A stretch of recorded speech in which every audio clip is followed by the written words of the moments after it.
What's up, everybody? Welcome to Podcast Now Plus. I'm Alex, and in this video, I want to review Cobra Kai Season 6, Part 1. Binge-watched the whole thing last night. Very glad I did. Look, the show is a kind of a tale of two different things here, right? The first couple episodes, I think, are too slow, way too drawn out, and I think in general, like, I would have just preferred this entire thing all at once, okay? I think that's kind of my end comment on the entire thing.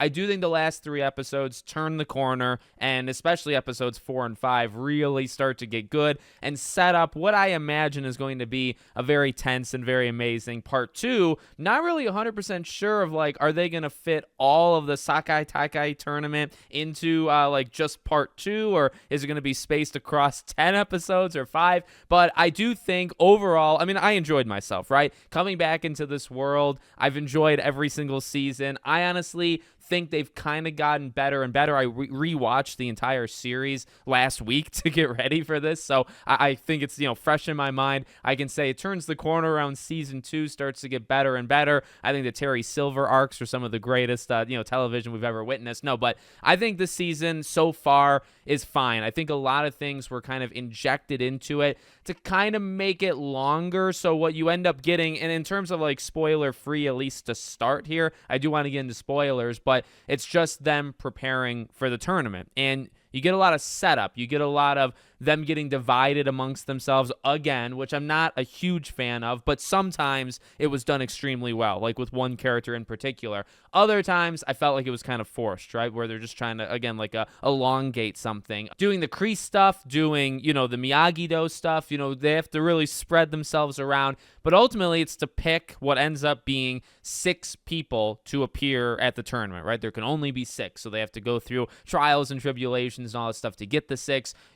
4 of them are locked in. The other 2 are kind of up for grabs, although you think the 5th one is kind of locked down. They do throw a little curveball your way. There was some good there, and I think there was some really good heart, again, towards the end of part 1. I think they did some really actually incredible stuff, and there was some good stuff kind of sprinkled throughout it, but this was mainly setup. And, in terms of, again, my takeaway thought, did they really need to do 3 parts? Did they really need to space it across what? Like now the next part, I think, is like November 15th, so you got to wait like 4 months. Then part 3, like, are we looking at like February or March? So like in all, well, you're looking at like 7, 8, 9 months to tell just one season. When I really don't think, I think it's probably not going to be necessary. Right now, it feels very unnecessary. Like they are literally just trying to drag it out and get subscriptions and all that jazz. It looks like that right now. But maybe, like I said, part 2, I think, is going to be kind of just fire like the entire time from episode 6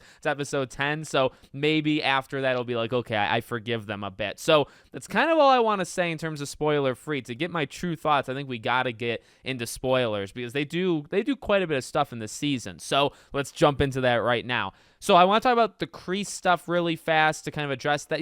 I like him as a character. I think he's a phenomenal actor. I think he's a great character, and I think he's gone through quite a bit. And I'm not the biggest fan. And I mean, like, okay, we were like on our way to this. It's not surprising. We saw it in the trailers and all that stuff. I'm not a huge fan of like making him almost the ultimate villain yet again. And they really, I think, like cemented that because his main weakness, or his one weakness, right, as told by Terry Silver, was Johnny. And, when he's going through the trial for Master Kim, which, again, I'm not a huge fan of him being alive either. If Creese is supposed to be in his 70s, then this Master Kim should be like 100, right? And I guess they make him look 100, but it's like, why is he still alive? It's just to, I guess, deepen that, like, it's the master's master, right? And it's that legacy and all that stuff. But one thing, like, I like the acting. I like, I think all that stuff's fine.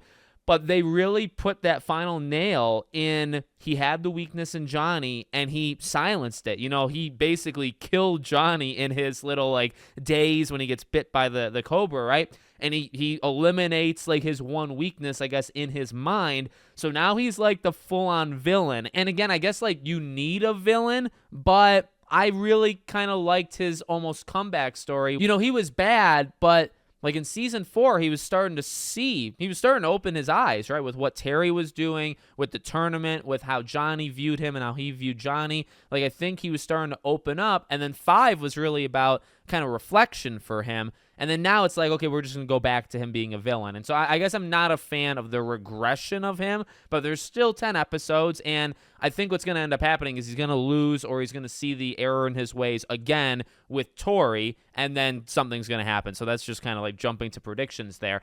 Speaking of Tori, I guess we can get into her. Oh my God. I watched a couple interviews. I normally don't do that. I normally don't watch a lot of interviews, but I watch interviews with the cast and the creators of the show. And one of the questions one of them was asked was, at the end of the day, who do you think had like the greatest character kind of thing? And you could very much argue Johnny and that he's the main character and stuff, but they said Tori. And I was thinking, like, Tori has gone through a lot, and, Peyton List, I think she's really good. But then, like, seeing, oh, okay, this is what they meant, right? Because so far in season 6, Jesus Christ, I like what they're doing with her and Sam and, building that friendship, but then they kind of get shy in terms of fighting. Then they kind of like have that playful, like, kind of energy with each other. But then, her mom dies, and that was such... I think I kind of saw it coming a little bit. I think how they did it was perfect, right? Like, she comes in, she drops the pills, and, the mom's on the ground, and just the arc they've already done with her, right? Like, when Creese went to visit her, which, by the way, was kind of ridiculous. If the man is wanted by the law, I'm okay with him, like, hiding out in a different country, but if he can just go back and forth, like, how is he doing that without, doesn't he have to fly or something? So, like, I don't know how that works, but, when he visits her, and I was like, okay, I was really proud of her for the way she stood up to him, but you kind of knew, like, okay, well, that's like the seed, right? Something's going to happen where it's very possible she becomes part of Cobra Kai again. And then the mom dies, and, she wants to fight, and they kind of put a stop to the fight, and she kind of just lets it boil over, and she joins Cobra Kai again, or whatever that version, kind of is. So I love that. I think what they've done with her character is phenomenal, and I think, like, that I'm not so worried about, right? Because in a way it is regression, because, again, she joins, like, the enemy, but she's going through so much. She has, like, they did cross a bridge with her and Sam, and I love seeing that. So I think that's going to come back into play later on. So I know, again, she is probably the best character so far in the season. But, like, at times, like I said, like, some of these things they do to pit people against each other, sometimes, like, I think it was fine in terms of the acting, and sometimes even in the emotion and things like that. Like, they did a really good job. Sometimes, though, it just felt kind of forced. So, like, Miguel and Robbie, like, I don't know if you needed an extra, and it kind of, like, stopped, right? Like, for a second there, they were kind of getting mad at each other because they both kind of needed to be captain, but then once Robbie won, then it kind of just ended right there. So it's like that was a weird, like, 30-minute subplot that just got thrown away immediately after it ended. I didn't really like that. Honestly, I also didn't really want Johnny and Daniel to be going at each other the way that they were either. And that was more of a slow burn. And, again, they're trying to, work together, and one's teaching, the whole day without the other and all this stuff. And, then they want their people, on the team, because of the 6-person team. I guess theirs was a little bit more natural, especially with their history, but I just feel they've gone through so much together. They've gone back and forth with this, like, love-hate kind of thing.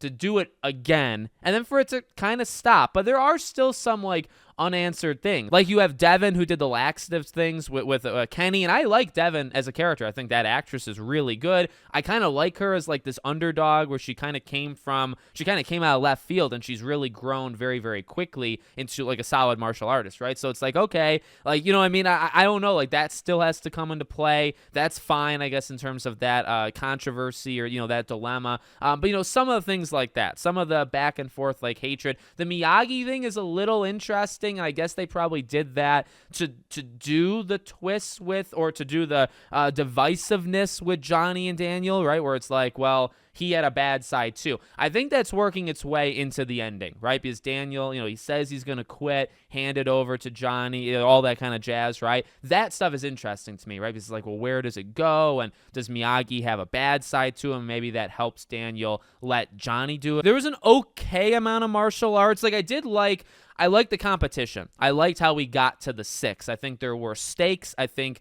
it actually got me. Like, I was rooting the core 4, And then I wanted Hawk and Devin. So those are my 6. And, those last 2 were kind of uppies. You have Dimitri, who I think is a good character. Dimitri, Hawk. You got Kenny. I'm not really a big Kenny fan. I don't think he's gone through the redemption thing yet. And you had him early on in the first couple episodes, right, doing that. That was kind of, I think, almost a waste of time. But, so that's what I was rooting for. But, they had an interesting way of, like, spacing it out, right? Like, they had to work for it. We got a top 12, to which, like, some of them just barely made that cut. And then we got to, I think, a top 8. Then the top 4 was selected, and the final 4, you had the Mike Barnes versus Johnny fight, which I thought was pretty darn good. And then you had the bottom 4 do a little competition that wasn't so much martial arts as it was, like, Dimitri and Hawk having to work stuff out. And they pulled a little curveball there. Like, Hawk needed to do it, and ultimately Hawk made the team because Tori left, right? But Hawk, should have done it, and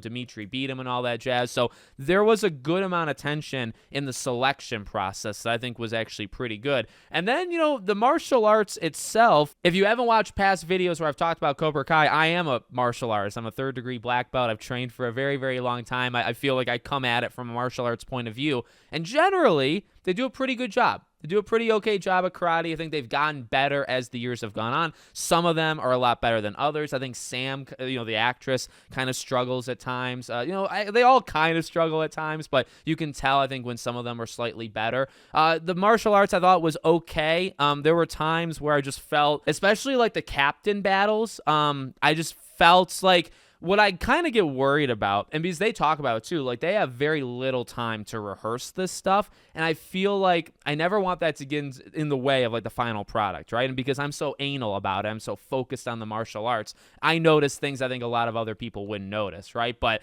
that kind of stuff scares me, because it's like, if you're going to have, like, 15 fights, but only 2 of them are all that good, then, those other 13 are going to kind of be weaker. And, like, you can't do much with Creese because of, he's like 78 years old, right? You can't really do much with him. I think Johnny can still do it. And him in the Mike Barnes fight I thought was actually pretty good. But the captain stuff, I don't know, like, Robbie and Miguel, like, I think those 2 are talented. And I think Hawk is probably the most talented, his actor, of all of them. I think he does the most martial arts-like thing. But you'll see, like, random kicks that have no form, and they're kind of just wild, and even the punches, smaller things that, I won't get too into it, but I very, very much look at the form and, like, how the fist looks if they're punching, were they actually punching at the body, the kicks, and, if their toes are pointed and stuff like that. Like, those are the kind of things I look at.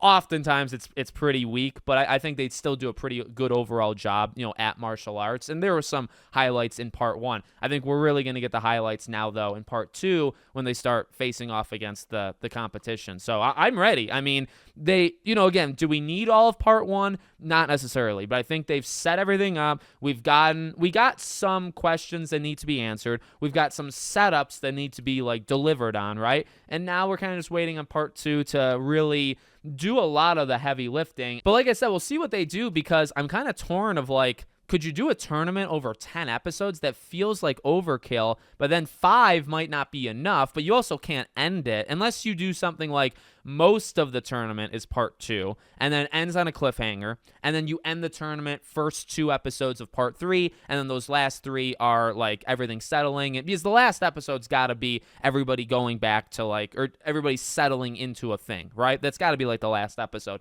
So I don't think the tournament can last that long, but there's a lot of things that still have to happen. So let me know what you guys think about part 1 in the comments. Make sure you guys are subscribed to the channel, bell icon turned on. I hope to see you all on the next one.